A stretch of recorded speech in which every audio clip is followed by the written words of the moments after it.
കൊല്ലം തേവലക്കരയിൽ സ്കൂളിൽ വെച്ച് ഷോക്കേറ്റു മരിച്ച മിഥുന് പുതിയ വീടായി. മന്ത്രി വി ശിവൻകുട്ടി വീടിന്റെ താക്കോൽ കൈമാറി. മിഥുന്റെ മാതാപിതാക്കളിൽ ആർക്കെങ്കിലും തേവലക്കര സ്കൂളിൽ ജോലി നൽകണമെന്ന് മന്ത്രി മാനേജ്മെന്റിനോട് അഭ്യർത്ഥിച്ചു.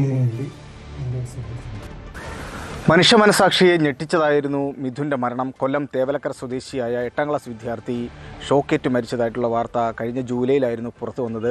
മിഥുൻ്റെ കുടുംബത്തിന് വലിയ സഹായങ്ങൾ ആയി നിരവധി സന്നദ്ധ സംഘടനകളും സർക്കാരും എല്ലാം രംഗത്ത് വന്ന സാഹചര്യമുണ്ടായിരുന്നു. അതുപോലെ തന്നെ മിഥുൻ്റെ കുടുംബത്തിന് അടച്ചുറപ്പുള്ളൊരു വീട് നിർമ്മിച്ച് നൽകുമെന്ന് അന്ന് വിദ്യാഭ്യാസ മന്ത്രി വാക്ക് നൽകുകയും ചെയ്തിരുന്നു. ഇന്ന് ആ വാക്ക് പാലിക്കപ്പെട്ടു എന്നുള്ളതാണ്. മിഥുൻ്റെ കുടുംബത്തിന് മനോഹരമായൊരു വീടാണ് ഇന്ന് നിർമ്മിച്ച് നൽകിയത്. ഇതിൻ്റെ വീടിൻ്റെ സമീപത്ത് കൂടിയ ഒരു യോഗത്തിൽ കോവൂർ കുഞ്ഞുമോൻ MLA അധ്യക്ഷതയിൽ കൂടിയ യോഗത്തിൽ ധനകാര്യമന്ത്രി KN ബാലഗോപാലാണ് താക്കോൽ കൈമാറിയത്. അതുപോലെ തന്നെ ഇതിൻ്റെ ഉദ്ഘാടനം നിർവഹിച്ചത് വിദ്യാഭ്യാസ മന്ത്രി വി ശിവൻകുട്ടിയുമായിരുന്നു.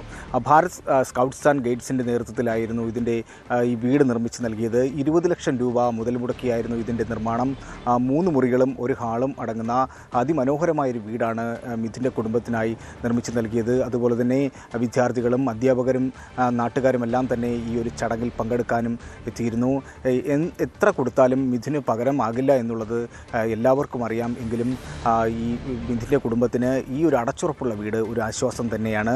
അതുപോലെ തന്നെ വിവിധ പദ്ധതികളുടെ പ്രഖ്യാപനവും വിദ്യാഭ്യാസ മന്ത്രി ഇന്ന് നടത്തുകയും ചെയ്തു. 8ാം ക്ലാസ് വിദ്യാർത്ഥികൾക്ക് പാഠഭാഗം കുറയ്ക്കുന്നതുമായി ബന്ധപ്പെട്ട് എല്ലാ വിദ്യാർത്ഥികൾക്കും പരിപൂർണമായ ഇൻഷുറൻസ് കവറേജ് അടക്കമാണ് ഇന്ന് മന്ത്രി പ്രഖ്യാപിച്ചത്. എല്ലാം കൊണ്ടും മഹനീയമായ വലിയൊരു ചടങ്ങിനാണ് ഇന്ന് സാക്ഷ്യം വഹിച്ചത്.